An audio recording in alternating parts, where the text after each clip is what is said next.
La question que devrait se poser tout être humain à un moment donné dans son existence, c'est juste si je laisse venir à moi la plus belle conception de moi-même pour moi-même,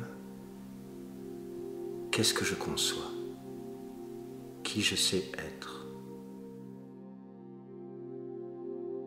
Yann Lefebvre, tu vas prochainement animer un atelier intitulé L'éveil du retour au soi, dont le thème sera « Tu n'es pas ta pensée ». D'une manière générale, nous pensons tous, et en permanence. La pensée nous gouverne et nous sommes ce que nous pensons. Que peux-tu nous dire à ce sujet? Alors, comment ne plus penser de façon mécanique, c'est impossible. Ça, c'est déjà la première chose. Ça va peut-être éviter à beaucoup de personnes qui méditent depuis longtemps de se demander comment ils vont finir par y arriver. En réalité, la pensée se calme. Alors, si on part de l'état de l'humain normal, entre guillemets normal, parce que s'il connaissait sa normalité, il ne serait pas comme ça, mais bref, on verra ça après. Un humain normal se lève, ouvre les yeux, et dès qu'il ouvre les yeux, la machine démarre. Cette machinerie, c'est toujours la même. C'est toutes les préoccupations de bond dans le temps. C'est-à-dire que dès que l'œil s'ouvre et que le cerveau est plus ou moins enclenché, c'est-à-dire qu'on est réveillé, il va commencer à produire quelque chose qui va nous sortir de cet instant. Quel que soit l'instant, notre cerveau est toujours en train de produire des pensées venant soit du passé, soit dans le futur. Mais il s'arrange pour qu'en aucun cas, on ne puisse venir contacter l'instant de maintenant. Le problème, vois-tu, c'est que sans cet instant et sans cette présence dans cet instant de maintenant, on ne peut être que créature. Et être créature, c'est aussi simple que de regarder le monde aujourd'hui et tu verras qu'il est plein de créatures et que d'être créature, ça donne ce résultat-là. Alors, fondamentalement, on doit vraiment arriver à comprendre que notre pensée est le moyen utilisé pour ne pas se rapprocher de nous. Alors tu vas me dire, mais pourquoi? Parce qu'après tout, c'est notre pensée, on est ce qu'on pense et on croit être ce que l'on pense, mais en définitive, non, pas du tout. Notre pensée n'est jamais que la résultante de tout notre passé vécu émotionnel. En réalité, dès que nous sommes petits, si l'enfant est soumis à quelque traitement que ce soit, ces traitements, qu'ils semblent bons ou qu'ils semblent mauvais, vont amener sa pensée à se développer vis-à-vis des émotions qu'il va ressentir. Les émotions qu'il va ressentir de façon positive, il va les accepter, il va les rechercher tout au long de sa vie. Et les émotions qu'il va étiqueter comme étant négatives, parce qu'elles l'auront gêné dans sa structure, il n'aura pas aimé ça, celles-ci, il va les dégager. Donc, systématiquement, lorsqu'elles vont se présenter au cours de son adolescence, au cours de sa jeune adulte, au cours de sa vie d'adulte, ces pensées vont tisser et vont se construire juste dans le reflet du rejet de ces émotions. Ainsi, le mouvement incessant des pensées nous éloigne de l'instant présent. Quel est le moyen de se connecter à cet instant présent afin de ne plus être ni dans le passé, ni dans le futur? Le souffle. On est équipé, c'est bien fait. J'ai un grand amour pour Dieu. Et il est bon, il est gentil, il est parfait. Ce n'est qu'amour. Si on part du principe que Dieu est amour, alors il nous a équipés. C'est aussi simple que ça. D'accord? Et on est équipé. On a le souffle.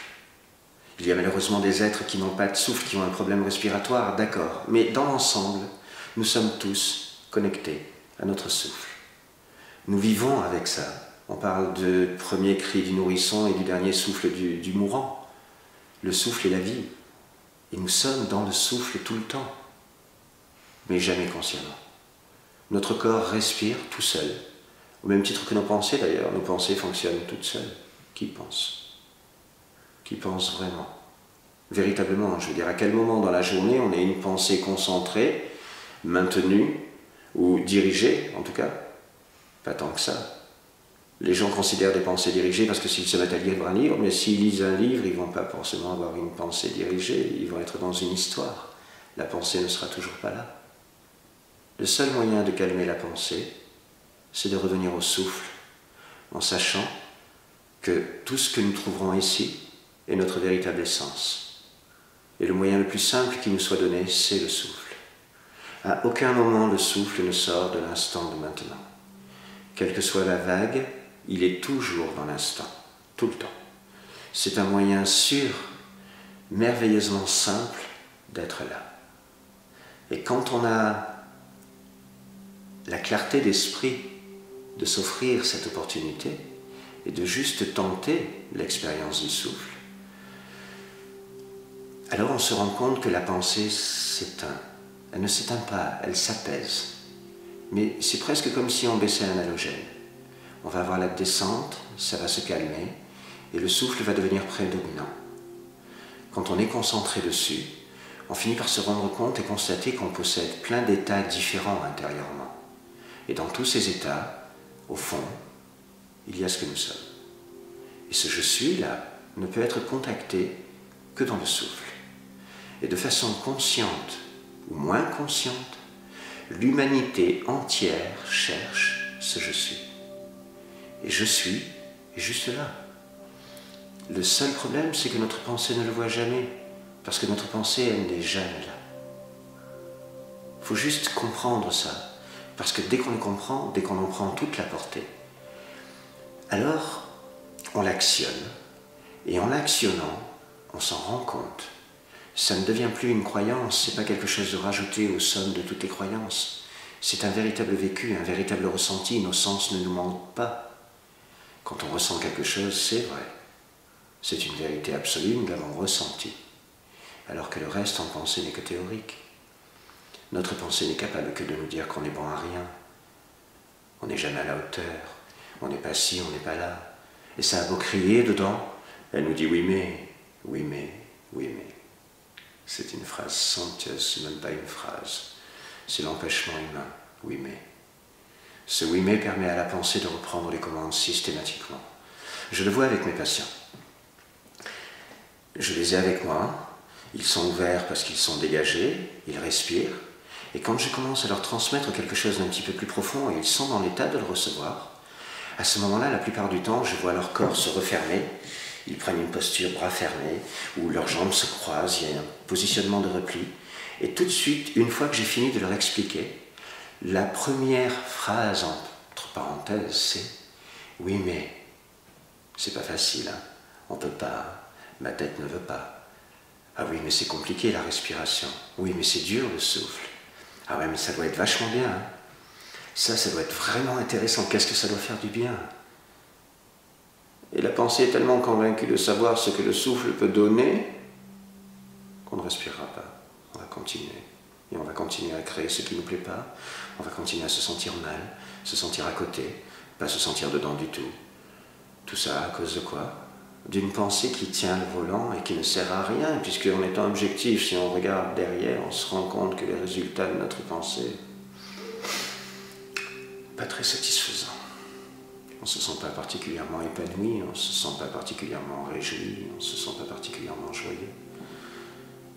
Tout ça à cause de notre pensée qui ne veut jamais venir ici et maintenant.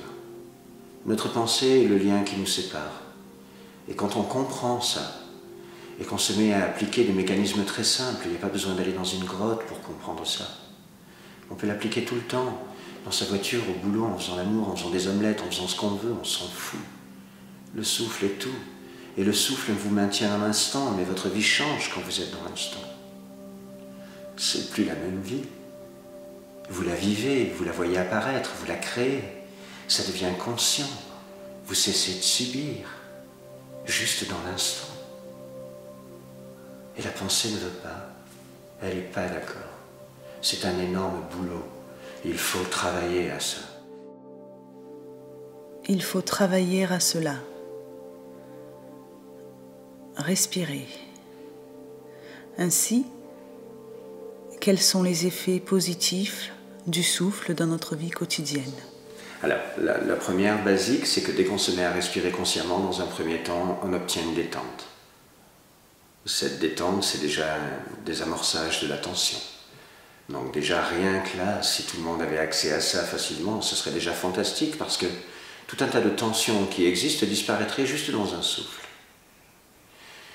Et puis, quand on se met à pratiquer le souffle, c'est-à-dire à avoir la curiosité de le découvrir et de voir ce qu'il va créer en nous si on ne bouge pas du souffle, alors on se rend compte que le souffle te ramène à je suis, que le souffle c'est le souffle de Dieu, que ça te ramène directement à toi, que cet air qu'on respire est divin, qu'il va bien au-delà de la portée de laisser un organisme vivant.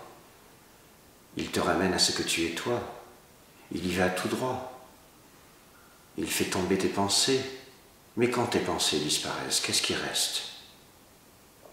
Que toi.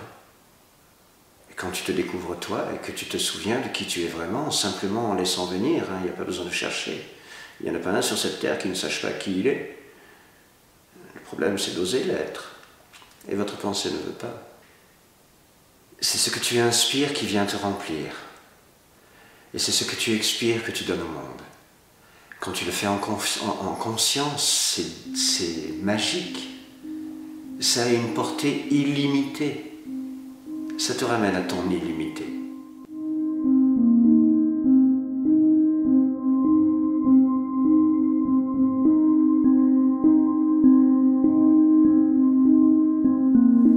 Sommes-nous des êtres illimités? À qui s'adresse cet atelier et que peux-tu révéler chez chaque personne désireuse d'y participer?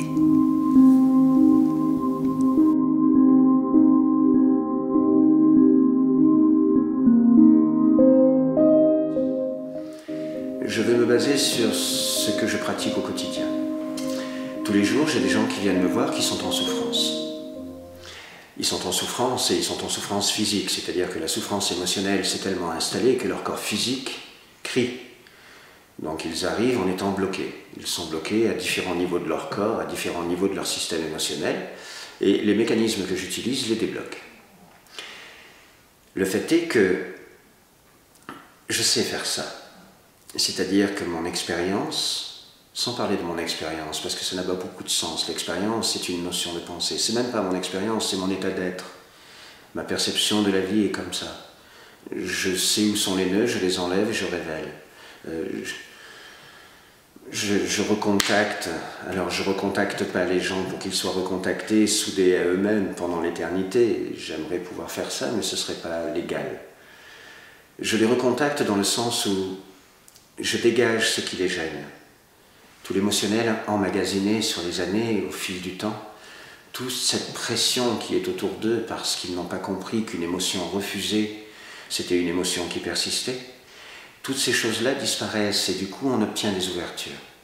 Et c'est dans ces ouvertures qu'on peut se trouver, c'est là qu'on existe. Donc ce que je fais au niveau de l'individu en tête-à-tête, il est temps maintenant que je passe à l'étage au-dessus, c'est-à-dire à pouvoir communiquer à plus de personnes. L'actualité, ce qui se produit de nos jours, nécessite un retour à soi. Et des tas de gens s'occupent de ça maintenant parce qu'il est important de le faire. Parce qu'on est nombreux à être au bord, il y a tout un tas de personnes qui sont en train de frôler la barrière. Ils sont à un souffle d'eux-mêmes. Et c'est ces gens-là que je sollicite. Alors je ne les sollicite pas. Ils répondront, ils ressentiront, ils comprendront, ils ne comprendront pas, ils prendront, ne prendront pas. Mais quelque part, ça ne m'appartient pas vraiment, ça. Ce qui m'appartient, c'est de le proposer. Comprenez que ce que vous croyez avoir défini comme étant vous n'est pas vous. Parce que si c'était parfaitement vous, vous seriez absolument resplendissant, absolument radieux, et vous aimeriez la vie, mais alors dans une intensité incommensurable.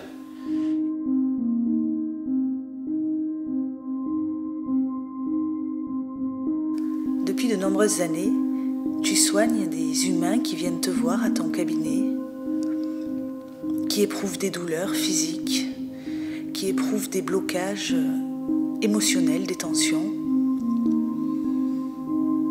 Tu soignes également des chevaux. Peux-tu nous parler de la méthode que tu as développée ?